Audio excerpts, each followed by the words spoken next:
Wellness, and we are very, very excited to have with us doTERRA's Director of Product Education, Lauren Busch. And before we turn it over to her, we're going to go over quickly the July specials. And with 125 PV, a 5 ml of Deep Blue. 10% off is the Deep Blue stick. So as we're all very busy for summer months, it's great to have this support. And here's the next 2 weeks. Next week, Reclaiming Restful Sleep with Dr. Caitlin. And the following week, Understanding Your Nervous System and How We Can Get Stuck in Emotional Patterns. And that's Joyce Ann, and we're very excited to have her with us. And I hope this is not near enough, so I'm hoping Lauren's going to do a little introduction. She is the Director of Product Education with doTERRA. She's a former critical care nurse and a holistic nurse and a nurse practitioner. So I am going to, or Kayla, if you can stop sharing, and we're going to turn this over to Lauren. And we want to, I'm sure you're going to have to take good notes. And she will, this will be recorded as well. Awesome. Thank you so much for that amazing introduction. I am so excited to be with you guys tonight. Like Cindy mentioned, my background is I came from our traditional healthcare system. I went into it because I wanted to make a difference in people's lives, and health is definitely something I'm incredibly passionate about. I left because I got tired of seeing the revolving door of people coming in repeatedly, that we sent them out the door without real solutions to make a difference, so that they can make different lifestyle choices and not come back in and do the repeat thing 6 months later.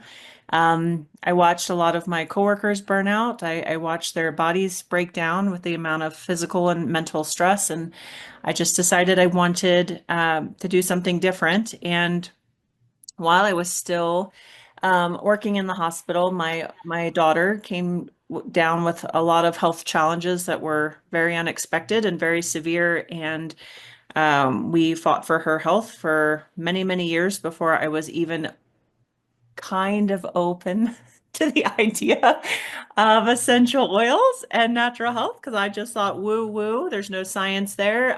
My daughter needs real help. And then when the healthcare system ran out of options for her, I didn't have a choice but to go back to the woo woo friend and say, so about those essential oils. And from our very first experience, our lives were changed. Our monthly hospitalizations ceased. And I thought, I got to know everything. I want to know why I've never heard of these. Why was I not taught about these? Why aren't these being used in hospitals? They can dramatically change lives. And I want to know everything about them. And every single person that I shared them with had similar experiences. And I'm forever, forever changed and forever thankful for doTERRA. So that's kind of how my journey started. And then I got more into hormonal health because I am a very proud mom of 9 amazing children. And as you can imagine, my body has been through the ringer. And so I experienced hormone changes much earlier than what I expected to be normal. I thought maybe late 50s. We go through the change, and I found out that the actually average age of women hitting perimenopause is about 35 years old. And I was like, no one told us about that.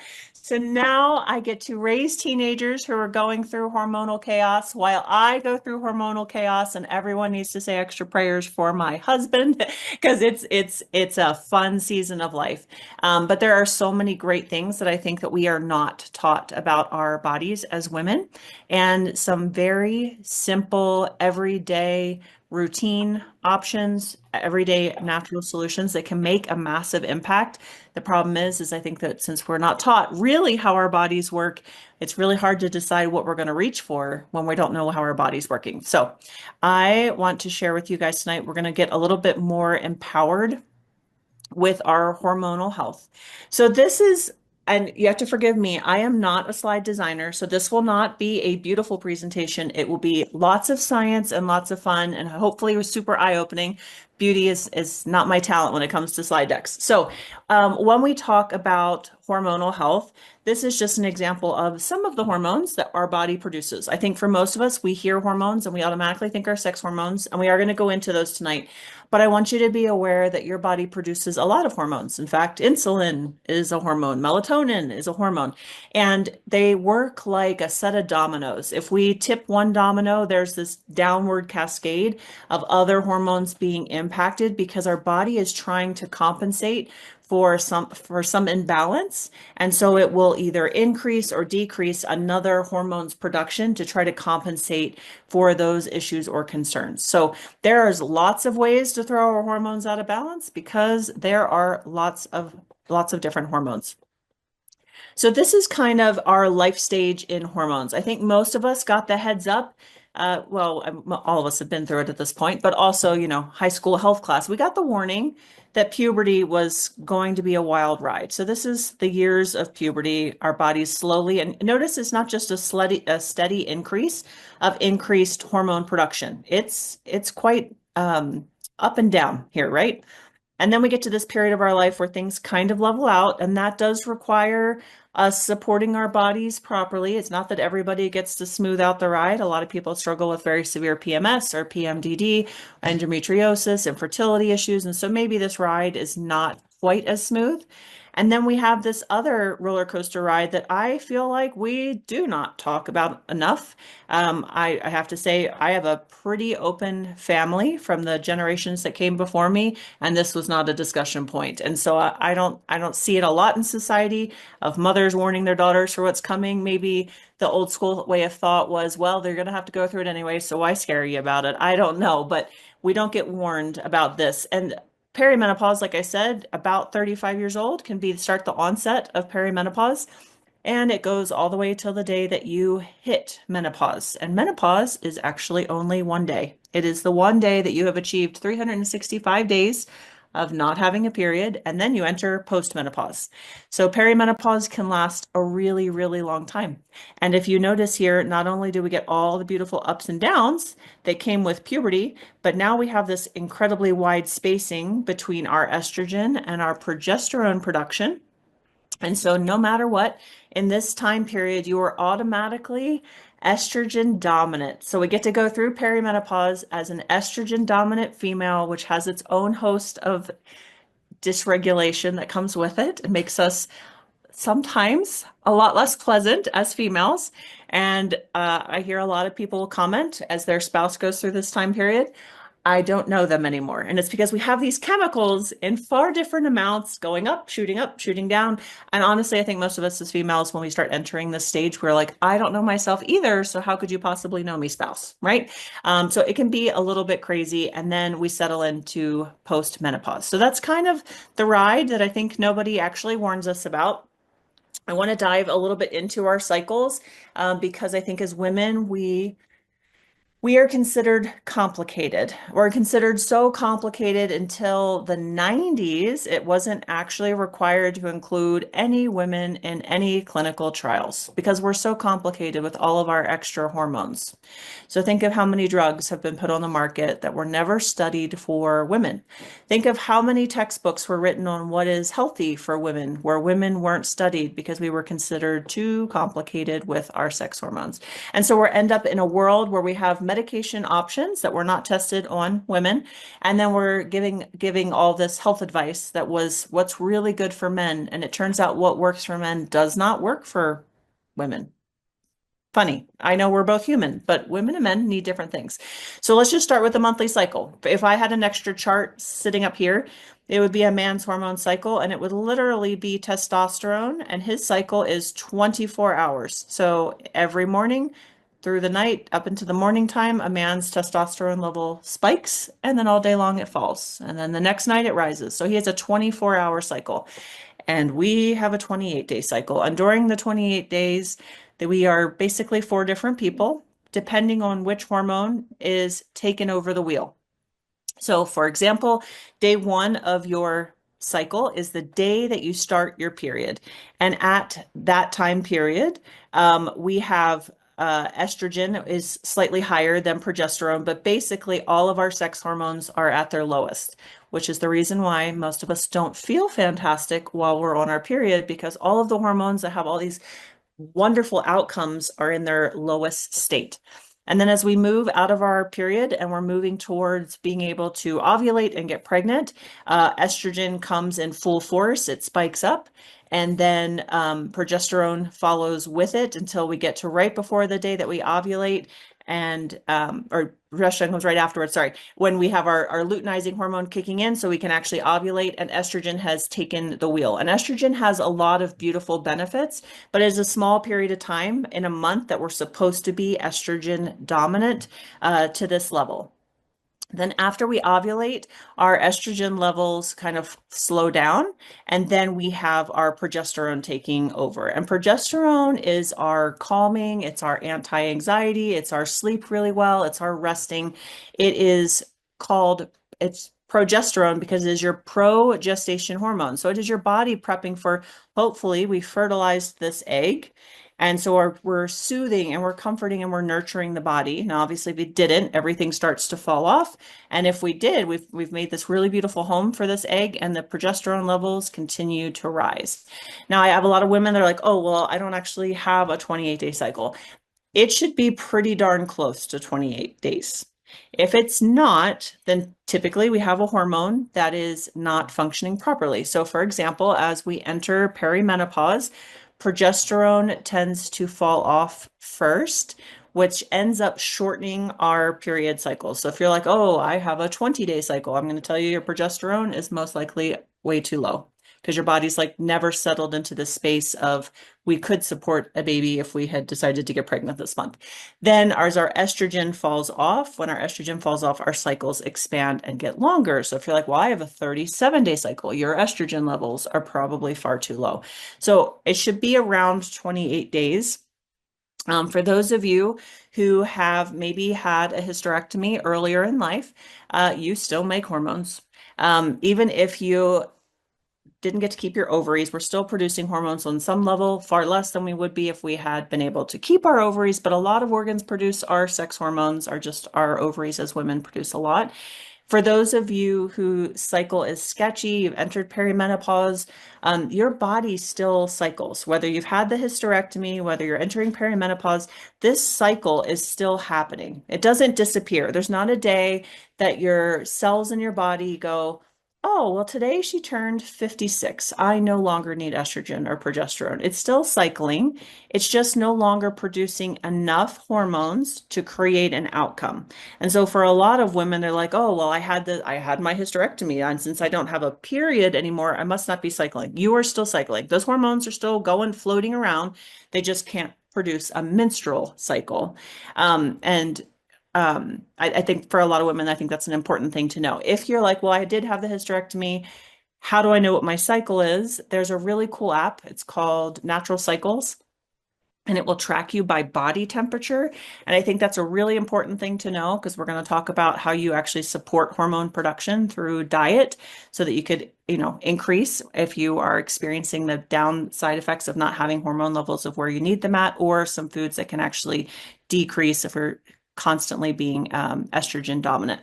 So like I mentioned, the way that we experience life is completely shifted dependent on which hormone is in charge. So when estrogen is more dominant at the beginning part of the month, we have better spatial skills. So this is a good time you're like, I need to make over my closet, or I've decided I'm taking out that wall that I hate in my house. Great time to start doing those home projects. However, you're probably going to need a cheerleader next to you after you stick the hammer through the wall and be like, it was actually a good idea, because you're also tend to be more anxious because you have lower progesterone levels. We have improved imagination, we have better memories and social skills as we get a little closer to ovulation. Imagine that. We don't have really good social abilities at the beginning of our cycle while we're on our periods. So, maybe that's not the time of the month to have those critical conversations with the teenager in your home, or the spouse, or the best friend. But imagine that is right before we get to ovulation, we turn really nice. So we've got our social abilities, and they kind of kick up. The second half of the month, we tend to end up feeling calmer. So this is a time where we actually don't want to deal with very stressful things. We don't want to be dealing with big life changes, big decisions right then, because it will actually crash your progesterone levels.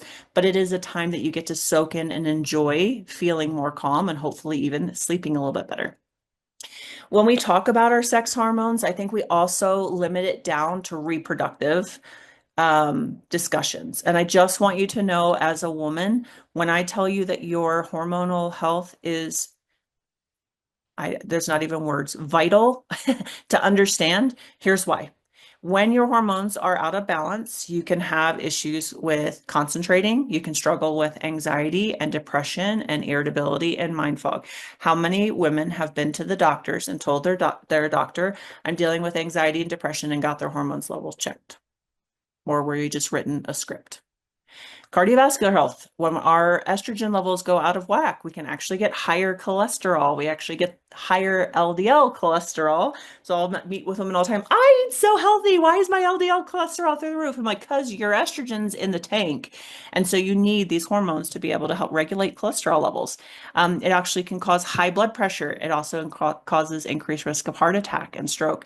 There's joint and muscle issues. They actually had a new diagnosis, I think it was like in the last 10 years, and they called it the musculoskeletal syndrome of menopause. And basically, what it was is they found out that women are disproportionately diagnosed with fibromyalgia.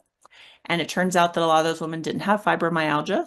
It was low estrogen levels, and it can actually make you hurt. So a lot of women who enter perimenopause, they'll end up with things like frozen shoulder or all of a sudden knee pain that is horrendous. And they're like, I didn't do anything to my knee. What is happening?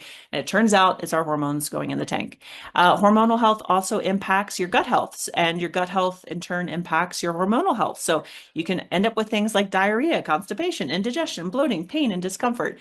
It impacts our skin and our hair. It can cause hair loss. It can cause brittle nails, dry skin, acne. It can also impact our immune system. And then obviously it impacts our reproductive system. So when I say hormonal health is important, I mean it's really important because it is impacting your experience on a daily basis as a woman. So normally I just say, don't even worry about this chart. I'm going to go over it briefly. I do want you to like keep a couple things in mind. And yes, I know when I downloaded it, it bumped some of the E's off the end of the word and put them underneath. I don't know why I did that. This is your sex hormone cascade.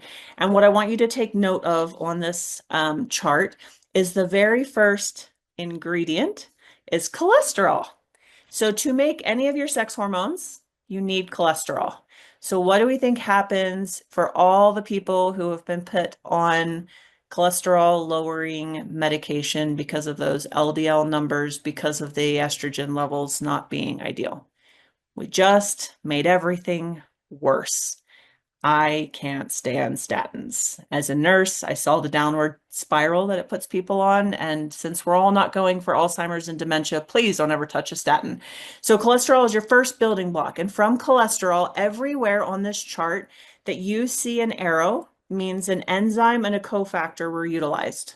So we'll go into enzymes. They're made from protein. And a cofactor means a vitamin or mineral. That's a lot of arrows. So what do you think is something that we should be doing every single day that's going to impact our body's ability to produce and convert all of our hormones?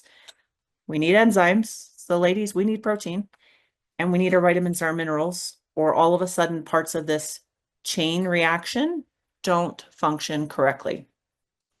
When we look into this, there's kind of two pathways that we follow as we're reviewing hormones. So one is we go cholesterol to pregnenolone. So this is your master hormone. And then it comes down here and it makes progesterone. But also, if you watch right here, click, click. Oh, this guy in blue. Now, cortisol gets a bad rap. Everybody's like, cortisol is so bad. If you go on TikTok, there's every single TikTok influencer is doing some kind of video on how you're going to lower your cortisol levels. Let me tell you something. If you lower your cortisol levels too low, you die, because cortisol is responsible for waking you up in the morning. So if your cortisol levels continue to lower and lower and lower, because we're doing every fad on TikTok, you won't wake up in the morning. You'll continue to sleep until you die. So we need cortisol. We just need him in the right amounts at the right times. So what should happen with cortisol is every morning it should spike. You should feel like, bam, I'm up, I'm ready for the day. and no one should have to slug you out of bed and drag you, and you shouldn't need 6 cups of coffee to get going. Or guess what? Your cortisol levels are pretty low. So we get up, and then all day long, it should be like a really steep ski slope. And that cortisol level should drop off until the minute that you hit the pillow and your brain goes, well, thank you for a great day. I'm out. I'll see you tomorrow morning. And you go to sleep. But then also we see a lot of women are like, it's called wired but tired, or tired but wired. And you hit the pillow and you're like, I'm so exhausted. Now let me think of the 60 things I didn't get done today. And now I've got to do them tomorrow on top of the other 40 things that I had planned for tomorrow. And that's when our cortisol levels didn't drop off properly during the day because we started the day with the 6 cups of coffee. And then the teenager told us that they don't want to go to college anymore. And the mother-in-law showed up unexpectedly and the house was a mess. And oh yeah, something happened at husband's work. And then the best friend's telling you that she's got marriage problem, and our cortisol is spiking all day long. And so we're trying to go to sleep and our body's going, there's a bear chasing you. I don't know why you just laid your head on that pillow. We have emergency things to take care of right now. And you're going, I put in a full day's work. Why can I not go to sleep right now? So we want cortisol. We want it to spike every single morning. We want it to fall off all day long. So when we hit the pillow, our brain doesn't say to-do list time, right? This cortisol is produced from progesterone, means progesterone is converted to cortisol. So for all of you who are in the years of fertility and you're trying to get pregnant, for all of those of you who have children in the ages that want to become parents, if we deal with a lot of stress, our progestation hormone converts to our stress hormone, and we don't end up pregnant. And so when we think of stress, there is mental stress, there's physical stress. If somebody falls down and breaks a bone, that's a physical stressor. There is environmental stressors. I've decided today that I'm going to spray my shower down with bleach. Guess what? There's a chemical stressor. My body's going, what did you just do? I am breathing in the most horrible vapors, bad things happening, right? Somebody decided to spray Axe body spray near me or whatever. We have all these things in our environment that cause stress. Not just mental stress. It all does the same thing. It spikes cortisol, which steals from progesterone. When we don't have enough progesterone, we automatically feel more anxiety. We automatically don't sleep, which automatically causes us to feel more stress. So this becomes a really bad cycle. And then in addition to it, because we've started feeling the stress and we've converted all the progesterone into cortisol, the cortisol goes to the brain and goes, do not let this woman get pregnant. Apparently she has a bear in the house with her that lives with her on a daily basis. It is not a safe place to raise a baby. It would definitely not be safe if she got pregnant right now. So I want you to even reduce the amount of progesterone being produced even more. And then we crash and we're like, I don't understand why I'm so anxious. And your body's going, I just responded to all the influences that you gave me on a daily basis. You told me it was a really bad place to live by the things that you sprayed in your air, by the things you put on your body, by the fight that you had with the spouse or the mother-in-law and all the things. And your body's like, I was just responding to what you told me to do. So there's the cortisol progesterone path. Then if we come down this other pathway, so go pregnenolone, come down here to DHEA, comes down here to testosterone, and then testosterone converts to estrogen. Did you know your estrogen comes from testosterone? Pretty cool, right? So for men, I'm going to do men first because they're easier in this case. When we get to testosterone, we want a very small amount of testosterone converted over to estradiol. For men, for a large majority of men, when they eat a diet high in carbohydrates, this conversion happens at an increased level. And men do not want to have increased estradiol levels. It does bad things for their mental health. They lose their drive for life. So I think most women are like, I wish I could lower my husband's testosterone level. He has got a sex drive that I can't match. Well, he'll lose his drive for everything, protecting you, providing for you, working hard, all the things. He'll just want to sit around in front of a video game and play it all day long because testosterone's turning into estradiol. And then the more that a male puts on belly fat, that belly fat produces estrogen on its own. So again, really bad cycle led by carbohydrates. For women, we actually have the complete opposite impact. For women, when we eat carbohydrates at the wrong times, I'm going to clarify that. Carbs are not bad. Women should never do keto. Let me just clarify real quick. At the wrong times of the month, when we're trying to increase our estrogen levels, if we eat a lot of carbohydrates, what happens is insulin will block this conversion for us. And so women who have PCOS, it is type 4 diabetes. PCOS is not a disease on its own. It is 100% caused by blood sugar. and insulin resistance. And what it is insulin is blocking this conversion of testosterone to estradiol. So women end up having very high testosterone levels, ends up causing weight gain around the belly. It ends up causing a lot of facial acne. It can cause a lot of facial and other body hair growth. It can cause us to lose our hair. It definitely causes us to become infertile. Don't want to be messing around with our insulin levels and testosterone and converting to estrogen.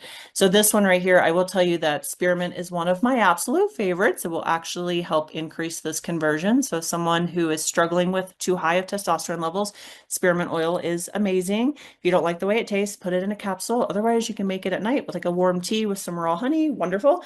But it mostly is driven by insulin resistance. So it's 100% reversible through diet. So lots of things we can do to help level out our hormones. So I wanted to go back to, hold on, let me see if my arrow wants to, I love it when my arrow disappeared. No, there it is. Not gonna let me go back. Okay. To clarify when carbohydrates are good and when carbohydrates are not your best friend. So in the very beginning of the month, remember I showed you guys the chart and estrogen needs to climb at the beginning of the month. If we eat carbohydrates at the first half of our cycle, we block that conversion of testosterone to estrogen because of the carbohydrates. So that time of the month, it's much better to prioritize fiber, fat, and protein. The second half of the month, if you do not eat carbohydrates, your body will not make enough progesterone because that is a stressor on the body. So we actually do want carbohydrates. When I say carbohydrates, I don't mean a chocolate bar. I mean, yes, you can have the sweet potato or you can add in whole fruit. Those things can come back into your life. Second half of the month, much healthier than the first half of the month. For those who are struggling with insulin resistance and PCOS, when carbohydrates come back in, they should be the last thing to be eaten. So I want you to picture a steak dinner. If I had broccoli, steak, and mashed potatoes, if I eat the mashed potatoes first, it's like eating an ice cream sundae. But if instead I eat the broccoli, then the steak, then the mashed potatoes, I got the carbs that I needed to be able to produce my progesterone, but it hits the bloodstream completely different. The fiber, the fat, and the protein will actually slow down how fast the carbs from the mashed potatoes spike insulin in the body. And so we won't have insulin resistance as bad.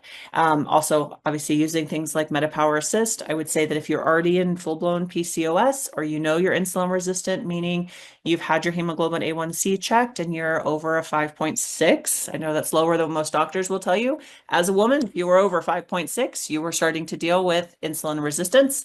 And that's the order that we eat when we eat our carbohydrates so that we don't cause more hormonal imbalance. So now I want to dive a little bit into nutrition. So think about that chart that I showed you guys, all those little arrows.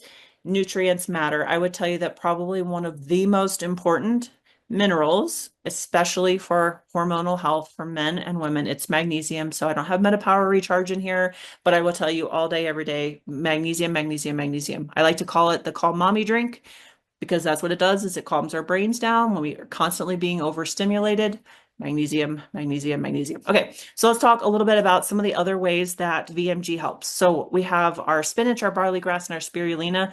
When we have greens, they provide our essential nutrients like magnesium, folate, our B vitamins. Those are all crucial for hormone synthesis and regulation, and they help balance out our stress hormones and our reproductive hormones. We also want to look at inflammation. And so inflammation, there's so many things in our everyday environment that drive inflammation that anytime that we can add things into our routine that reduce them, those will also help balance out our hormones. So specifically in VMG, we have purslane, we have Brussels sprouts, we have kale juice powder and green cabbage powder. Those are cruciferous vegetables and they all are rich in something called sulforaphane. And sulforaphane is really good for cleaning out estrogen metabolites. So anything that is produced has to be broken down and has to be eliminated. Estrogen is one that creates a lot of byproducts. And ladies, I know nobody likes to have this conversation, but we're going to have it anyways. When our body is used the estrogen and we need to break it down, our metabolites get emptied into your digestive tract. If you do not have a bowel movement at least once a day, guess what happens? Those metabolites get reabsorbed into the body and they cause all of the problems that everybody wants to march for a cure for, when really we just needed to make sure we had a bowel movement every single day. If you eat 3 meals a day, you should go to the bathroom 3 times a day. And there's somebody's going to go, I don't have time for that. And that means that your bowel movements are not healthy because it shouldn't take you 20 minutes in the bathroom. It should have been a 5 minutes in, 5 minutes out, and you would have time for it. So we want the waste products moved out. They are inflammatory, they reabsorb, they go back into the bloodstream, and they wreak havoc. So sweep them out. Plus, sulforaphane is really great for kind of binding and sweeping out those estrogen metabolites. Then we need things that help support our liver. So our liver is, I don't know, it is the most worked, it's the most worked organ in the body. It's in part of detoxification, but it's also part of hormone production or hormone conversion. So we have chlorella, we have artichoke, and we have celery stem powder, and those are all really great for promoting healthy liver function, which again is really important for breaking down and the clearance of our hormones, especially that excess estrogen that we talked about, and it helps avoid us having estrogen buildup in the body. Again, regulating stress hormones, we want to keep that stress under control. So our cortisol spikes at the right time and we can actually sleep at night and nobody has to drag us out of bed in the morning.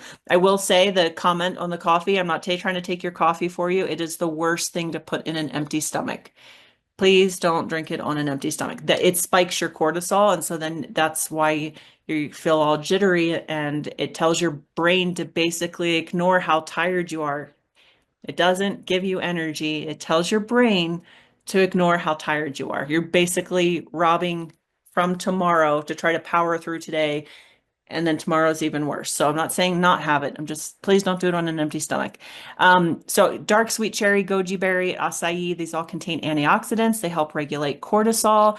They help promote relaxation, and they also they also have their own melatonin content. So our body produces it on its own, but when we have the right nutrients coming in, our body can do that more efficiently.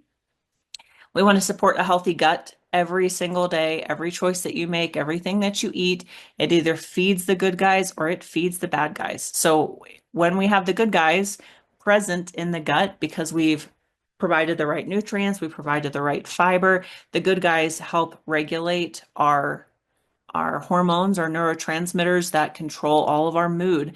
So when we look at people that are getting put on things like SSRIs for things like depression, and the real problem was you stopped producing enough serotonin and 70% of it's produced in your gut, we have to go back to gut health. We don't need to reduce the reuptake. We need to increase the production of it, right?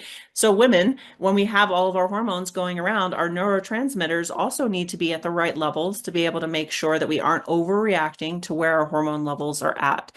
So gut health is really important for balancing out hormones, but also for that neurotransmitter production. Cranberry, elderberry, blackcurrant, raspberry juice, they all again provide powerful antioxidants. They actually protect the glands that make your hormones, like your thyroid and your adrenal glands, from oxidative damage. So we can look at cellular health, but we can also look at organ health or tissue health. And these ones are really important for the organ health overall. I think a lot of times women, we deal with a lot more thyroid issues. And I will tell you that the number one reason that women struggle with more thyroid issues is because they were put on hormonal birth control.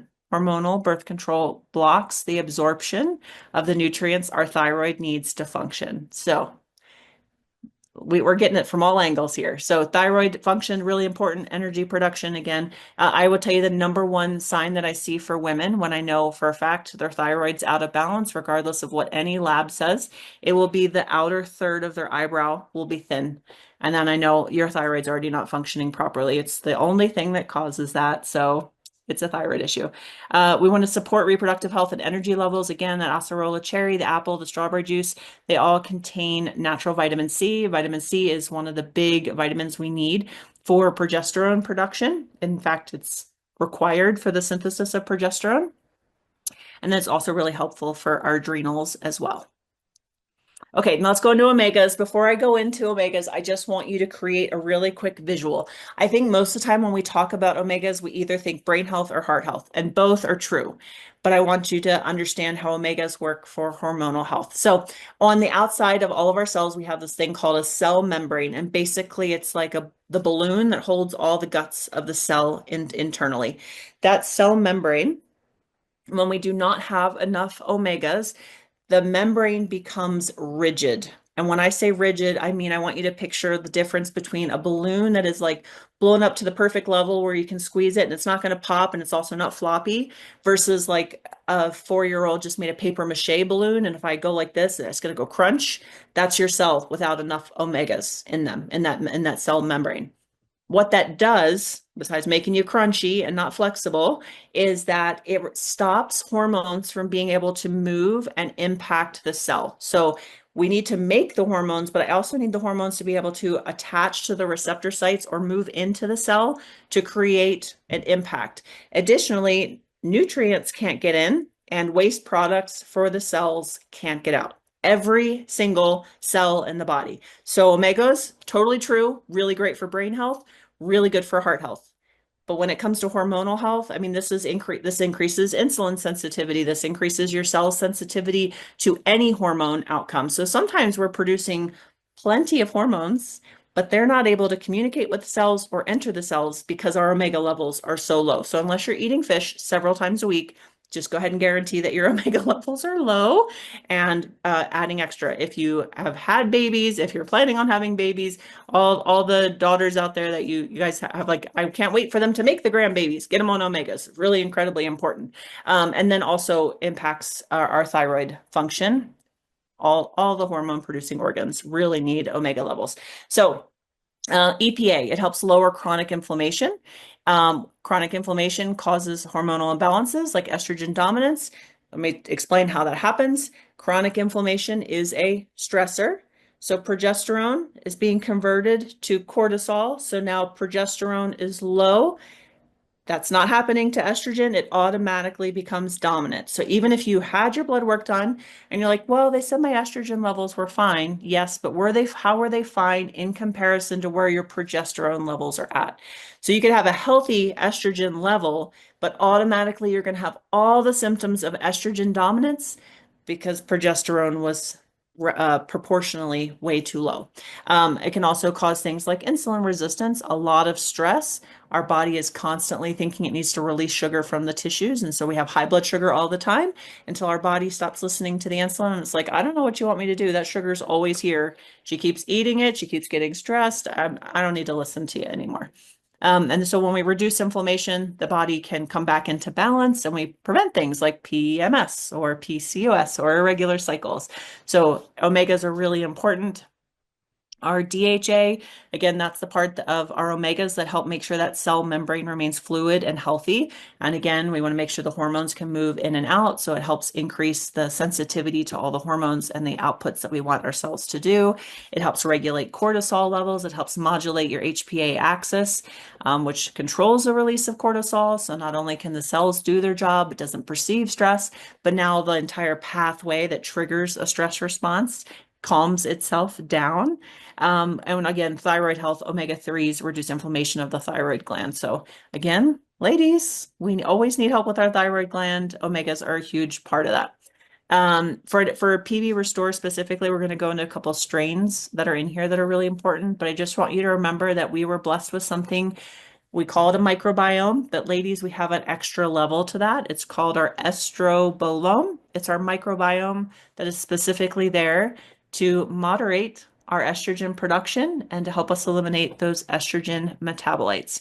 So when we talk about the importance of full body microbiome support, this is really key for hormonal health. And I guess hope you guys can see why when we say these 3 products must be taken together, they all do the job very differently. So obviously when we have a healthy gut, the communication between our gut and brain becomes more clear. And so as our brain is going, yeah, you have something going on right now, and your gut's going, yeah, I've been living on chips and iced tea for about 3 days. Something's going on. Your brain's like, all right, we're going to handle that, right? So we need that very clear communication. We're going to put the good guys back in. The good guys put themselves back in charge, clean out the bad guys. And then your body's like, hey, everything's feeling a little bit better right now. Gut says, yeah, I totally agree. I'm doing so much better right now. We want that clear communication. Then we want to make sure that the estrogen metabolites, can't stress that enough. When we have estrogen metabolites, everything that we go marching for a cure for it's right here. You just need to get your estrobolome back up and running. So you want to make sure those estrogen metabolites are moved out so they can't wreak havoc, cause a lot of damage, especially to the DNA of our cells. It can also cause a lot of things like PMS, PMDD, PCOS. We just want to keep everything in balance. So if you've got a woman in your life that's struggling with those, gut health, omegas, and nutrition, it's just all three together. They actually enhance nutrient absorption. So I know none of us eat perfectly, but if we can get the most out of every great meal, that's another thing that having a good healthy microbiome does, is we want to make sure that the right guys are in there, they're getting fed, and then they have to take a lot of the vitamins that we take in through food and convert them to usable forms, and then also help clear out any waste product that would prevent that conversion process. So very important. Again, back to reducing inflammation. Obviously, it does it from a very different way. Inflammation of the gut is different. It causes, when you have a lot of inflammation in your gut leaks, and then you have food particles and waste particles getting into parts of your body that they're not meant to be. And so then your immune system overreacts, and we have a whole different inflammatory process than, say, we're dealing with an external stressor. So being able to support the gut, reducing inflammation, and helping eliminate the bad guys, all ways that we can help support healthy hormone levels. Again, I mentioned earlier about our neurotransmitters, the good guys in the gut. That's what makes them. So your serotonin's your happy chemical, and your GABA for your calm chemical. Those are all produced in the gut. The good guys aren't there. You're not making them. You don't feel good. So we want to make sure the good guys are in there, and we also want to make ssure that we are supporting postbiotics actually enhance your liver detoxification pathways. Again, they're very supportive for the liver, helping clear things out. And that is it. So I would love, Sandy, if we have time to do questions, because I'm sure there was questions in the chat that I wasn't seeing as I was rambling on really fast. Where I'm going to wrap up here and share the final. And while I'm doing that, it'll just take a few minutes. Go ahead. There's a lot of So I just want to go through a couple of things that I'm seeing in here repeatedly. So the app that I was talking about is called Natural Cycles. It'll track your body temperature. I will give a heads up to those of you who have had a hysterectomy. It wants to know when your last cycle is. So I'm going to tell you, you're going to lie to the app. You're going to make up a random date. It's going to override it anyways, based off your body temperature. So you'll have to go back and delete those dates, but it'll at least get you started. And then it'll track your body temperature, and it'll tell you where you're at in your cycle. So that was one. Two is, somebody asked about different forms of magnesium. So like I mentioned, I love Recharge. I think having multiple forms of magnesium are amazing, depending on which practitioners you talk to. Everybody has their favorite form. I'll tell you that there's a magnesium glycinate is incredibly popular. Everybody talks about it, but reality is diversity rules. If I have a woman who is not going to the bathroom every single day, mag citrate, its number one thing that I love for it is it helps move things along. So while it's a very cheap and not highly absorbable form of magnesium, it does have the benefit of keeping you moving without having to take laxatives, which are really not great for you. So lots of benefits. Magnesium and diversity is really wonderful. Let me see some of the other ones. Lots of comments for loving on the liver. Gotta love our Zendocrine complex for that. That's also amazing. There's so many products we could have talked about. There's so many oils we could have talked about for hormonal health. I'll tell you my top oils for hormonal health that I love. Number one will be bergamot. And the reason is, as the number one period of time that women tend to end their life is between 40 to 60, which is the hormone change. So anything that you can do to help pull a woman out of dark places is hugely beneficial. So my number one for that would be bergamot. Number two, when our bodies are not producing as much of our sex hormones anymore, it can cause a lot of discomfort, especially in our pelvic region. And neroli oil is my absolute favorite for that, for helping things feel a little bit more lubricated, to reduce a lot of that pain that we end up having down there. And when I say neroli, I mean you can't just roll a tiny bit on your wrists. You need to pop the top off and like coat the inside of your arms and your abdomen.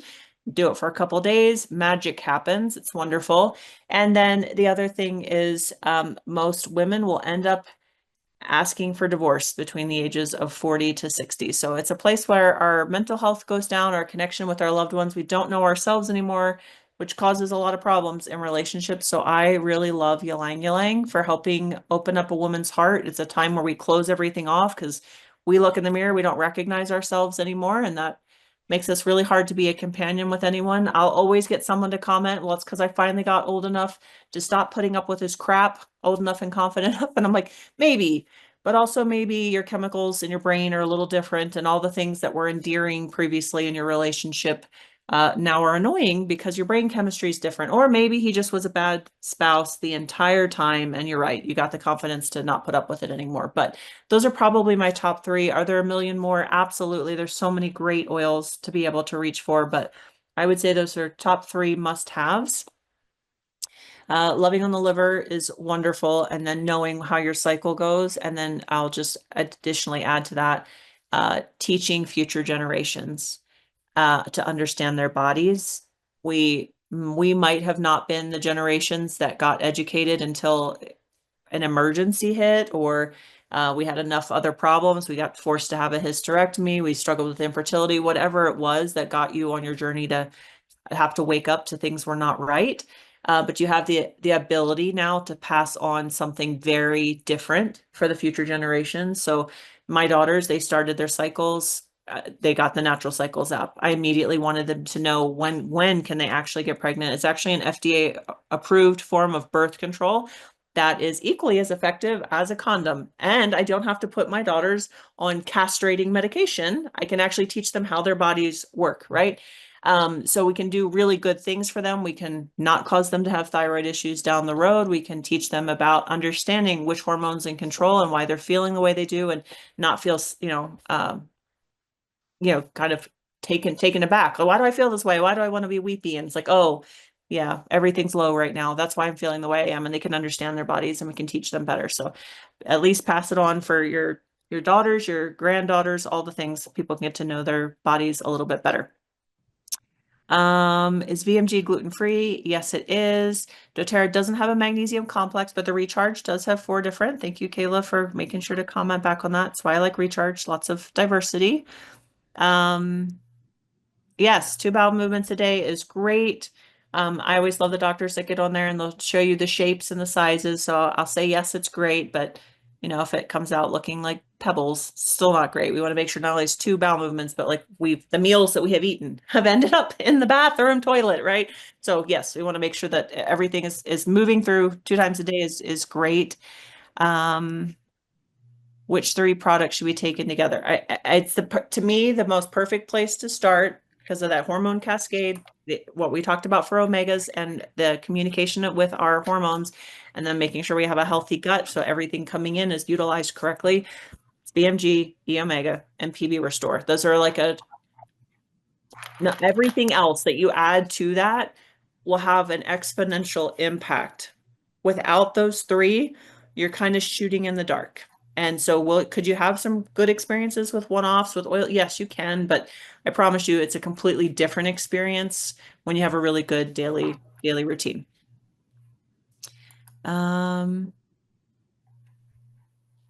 little more about thyroid hormone. Okay, so the thyroid hormones versus sex hormones and the interaction. So our thyroid, I could, there's a whole different cascade for your thyroid. So most of our organs require a hormone that tells them to do their job. So does your thyroid. It requires a hormone that tells it to do its job. So most doctors will check what's called a TSH. It's your thyroid stimulating hormone. And it is how much yelling at your thyroid do I have to do to get your thyroid to do its job. Then once the thyroid does its job, it produces some hormones. Those hormones have to go to your gut, and then they have to be converted to the usable form. So then we test things like T3 or T4. And if your thyroid's not doing its job, I need to know, have we produced antibodies to your thyroid? And that's why. But they can look very similar to the impacts of your sex hormones being out of balance, because it can cause things like fatigue. It can cause things like hair loss. It can cause dry skin. I don't see as many women with hyperthyroidism. It's usually hypo, but we can also have some other issues, weight gain, energy issues. So yes, they can mirror some of the symptoms of your sex hormones being out of balance. But I will tell you that when your thyroid goes out of balance, it doesn't take long for the sex hormones to go out of balance because that's a huge stressor. We are not able to produce enough energy um, without a really healthy thyroid. So that's a stressor on the body, which causes our progesterone levels to fall, which puts us in estrogen dominance. And your body will also try to find other ways to kind of compensate. And usually I don't see thyroid issues in someone that has a very healthy gut, which means we cause problems with the sex hormones automatically because the root cause for both was something going on with the gut. Typically, we end up leaky gut, which means we end up with a lot of autoimmune issues that cause problems for both. So there's lots of connections. Also, low iron. For most women, it's an iron issue as well. When we don't have enough iron, we end up with thyroid issues, and it tends to be an absorption and gut health issue. So lots of connections. Spearmint. So everybody likes to know dosage. When it comes to oil usage, I'm just going to say this.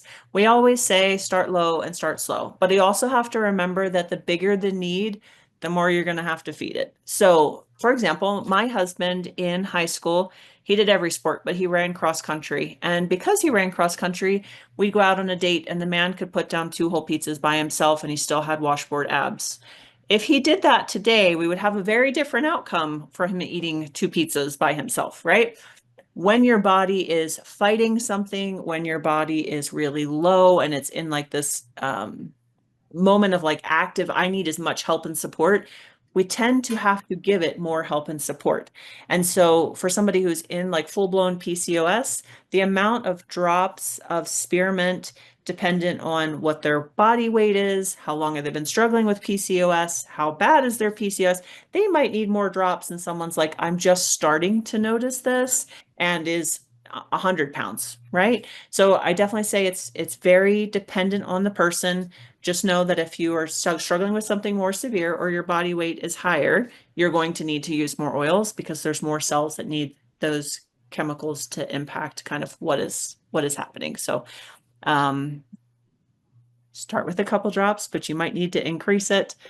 And oh, and if you're going to use the spearmint, please pair it with the MetaPower Assist. But I would suggest in PCOS, it's not one MetaPower Assist with your heaviest meal. It's two MetaPower Assists with every meal at least. You need a lot of extra help at that time.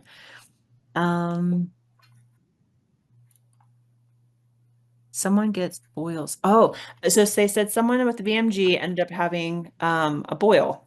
So, well, one is there's correlation and then there's causation. It's really hard to prove causation, meaning sometimes things just tend to happen at the same time and they're actually not linked, and other times they are. So I'm not saying it's not possible. Sometimes it can be.